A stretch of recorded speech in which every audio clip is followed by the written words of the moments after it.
Bienvenidos a La Economía, soy Juliana González. El cierre del gobierno de Estados Unidos se mantiene por lo menos hasta la próxima semana, luego de que el Senado no consiguiera este viernes llegar a un acuerdo. Este cierre ha llevado a que se suspenda, por ejemplo, la publicación de un informe clave sobre el empleo que debía conocerse hoy.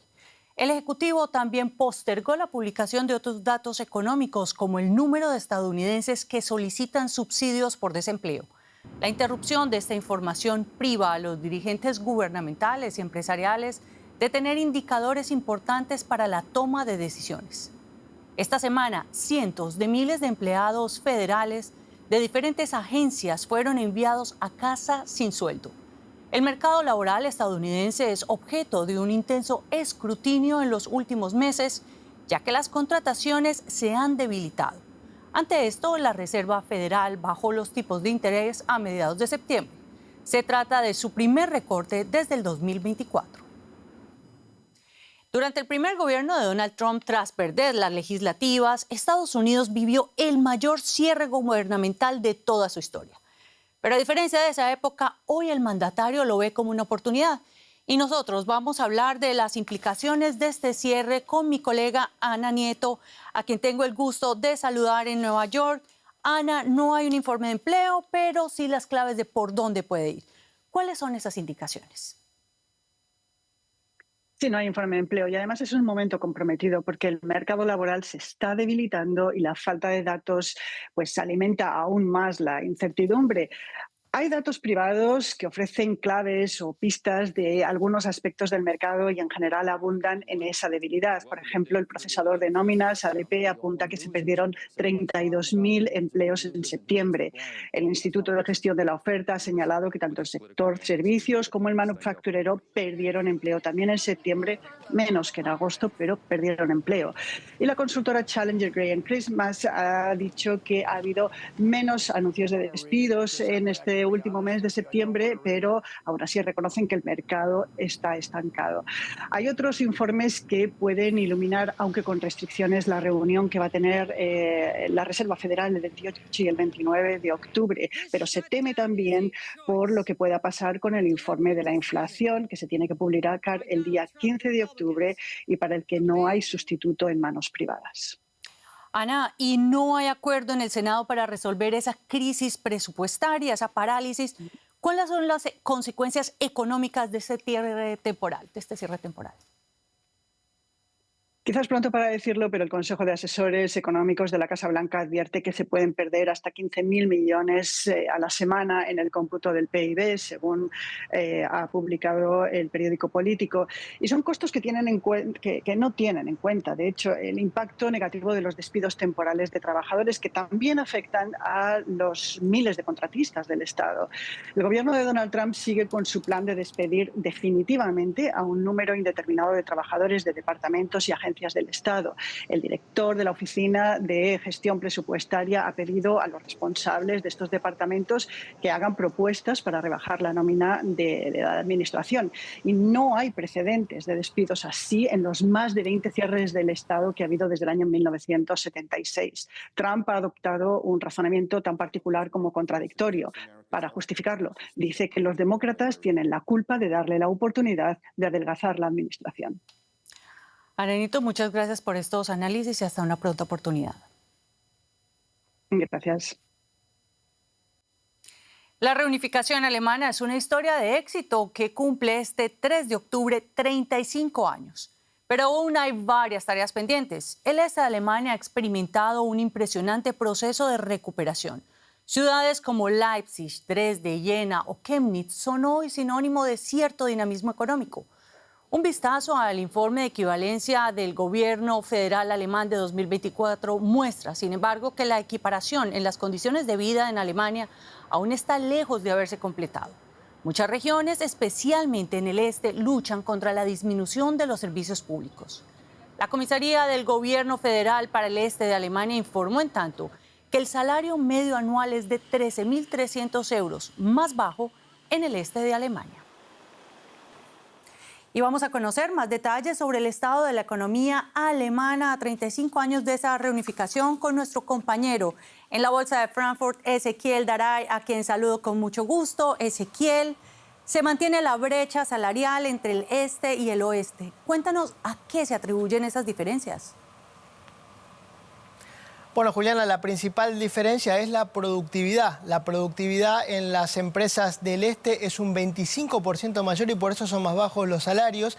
La industria que está allí radicada es más que nada industria metalúrgica o industria alimenticia que suele tener menos productividad y pagar menos salarios. Las empresas son más pequeñas, muchas de ellas no están ligadas a mercados de la exportación que son más rentables o se dedican, por ejemplo, a la agricultura que tampoco está ligado a la exportación. Por eso, en promedio, los salarios son un 17% menos y el mercado ajusta porque ya no hay una cortina de hierro que impida a la gente trasladarse de un lugar a otro y es por esto que muchos jóvenes se han trasladado hacia Alemania Occidental. Es un proceso de muchos años en busca de mejores salarios, mejor calidad de vida. Y esto encima agrava la situación porque no solo es más difícil conseguir mano de obra capacitada en Alemania del Este, sino que también se está envejeciendo la población por esta razón y la natalidad es menor, con lo cual también aumentan los costos y esto también perjudica la productividad. Bueno, y si lo hablamos desde el lado positivo, Ezequiel, ¿qué oportunidades ofrece, por ejemplo, ahora la transición energética, las nuevas tecnologías para cerrar esa brecha entre el este y el oeste aquí en Alemania? Bueno, Juliana, puede ser una gran productividad, una gran oportunidad porque la tecnología está cambiando la concepción. Normalmente los grandes consorcios empresariales nacían y se instalaban cerca de donde estaban los recursos naturales o los grandes mercados. Por eso, por ejemplo, la industria automotriz estaba mayormente en el oeste porque los clientes alemanes fuera de Alemania estaban también en esa zona oeste. Hoy la tecnología, la industria tecnológica, la industria del conocimiento está cambiando. Necesita otras cosas, necesita un mercado de capitales, que eso lo necesita toda Europa para financiarse, necesita obviamente el recurso humano y necesita energía. Alemania del Este puede llegar a ser una meca en la producción de energías alternativas, pero también se requieren políticas activas para atraer a los jóvenes, para hacer, por ejemplo, como en Heilbronn, en el oeste de Alemania, en donde se está desarrollando un polo de inteligencia artificial. Hay un aliciente y es que Berlín es la meca de las startups en Europa, con lo cual, dándole las condiciones, creando desde el gobierno las condiciones como para que muchas de estas empresas se instalen y lleguen los recursos humanos, habría una oportunidad para Alemania del Este, pero bueno, obviamente que requiere de políticas activas. Veremos cómo el canciller Friedrich Merz logra activar esas políticas. Muchas gracias, Ezequiel Daray, por estos análisis. Y China instó a México a cumplir con las normas de la Organización Mundial del Comercio y a proteger los derechos e intereses de las empresas chinas, según aseguró el Ministerio de Comercio de China este viernes. Se trata de una respuesta del país a las preguntas de los medios sobre las recientes medidas comerciales de México contra los productos chinos. Según el portavoz del ministerio, China está al tanto de que la Secretaría de Economía de México ha iniciado 4 investigaciones antidumping que involucran exportaciones chinas de vidrio, cinta autoadhesiva, tela recubierta de PVC y pernos de acero. En lo que va del año, México ha lanzado 11 investigaciones antidoping contra productos chinos, casi el doble del total del año pasado. Y la directora del Fondo Monetario Internacional, Kristalina Georgieva, mantuvo conversaciones este viernes con Scott Bessent, secretario del Tesoro de los Estados Unidos, para coordinar el plan de asistencia financiera a Argentina.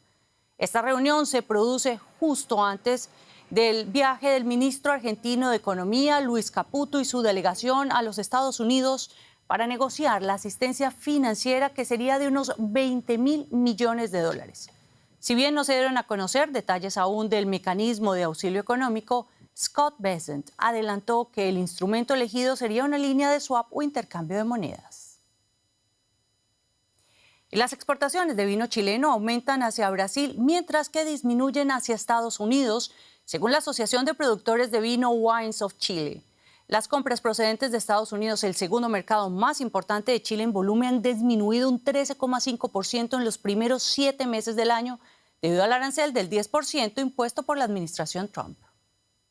En esta feria de vino en Santiago de Chile, los productores promocionan sus vinos entre los chilenos, con el objetivo de aumentar la cuota de mercado en su propio país. Pero lo que realmente ha ayudado a Chile a contrarrestar la bajada de ventas en Estados Unidos ha sido el aumento de las exportaciones al mercado brasileño. Las ventas a Estados Unidos, segundo mercado más importante tras Brasil, disminuyeron después de que Trump anunciara un arancel del 10% sobre todos los productos chilenos el 2 de abril. En un inicio, cuando apareció el arancel, de alguna manera, como se pensó que iba a ser más corto, ese costo lo compartió el importador y el productor, no se traspasó a consumidor final. Pero al ya ser algo que tuvo, digamos, un periodo más largo, se empezó a transferir al consumidor y al final pierde el consumidor. El 29 de agosto, la Corte de Apelaciones de Estados Unidos determinó que la mayoría de los aranceles de Trump son ilegales, pero serán vigentes hasta el 14 de octubre, lo que le da tiempo a la administración Trump de apelar ante la Corte Suprema de Estados Unidos. El veredicto final se conocerá a inicios de noviembre. De alguna manera venía con un buen dinamismo Estados Unidos, pero siempre que tú pones un arancel o algún tipo de traba, se genera una especie como de congelamiento o se ralentizan las cosas. Entonces lo que vemos hoy día en el mercado americano es un mercado que está menos dinámico, que está de hecho con decrecimiento. Chile ha decrecido menos que el mercado como un todo. En general, las exportaciones de vino de Chile fueron estables entre 2020 y 2025.